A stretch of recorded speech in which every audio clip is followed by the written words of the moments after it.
बस जो लोग अल्लाह पर ईमान लाए और उसके दीन की रस्सी को मजबूत पकड़े रहे, उनको वो अपनी रहमत और फजल की बहिश्तों में दाखिल करेगा और अपनी तरफ पहुंचने का सीधा रास्ता दिखाएगा। ए पैगंबर, लोग तुमसे कलाला के बारे में हुक्म दरियाफ्त करते हैं।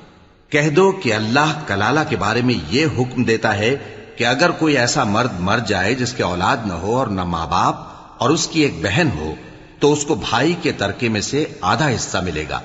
और अगर बहन मर जाए और उसके औलाद न हो तो उसके तमाम माल का वारिस भाई होगा। और अगर मरने वाले भाई की 2 बहनें हों तो दोनों को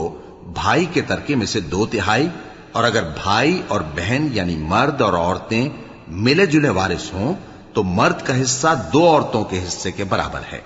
ये अहकाम अल्लाह तुमसे इसलिए बयान फरमाता है कि भटकते न फिरो, और अल्लाह हर चीज से खूब वाकिफ है।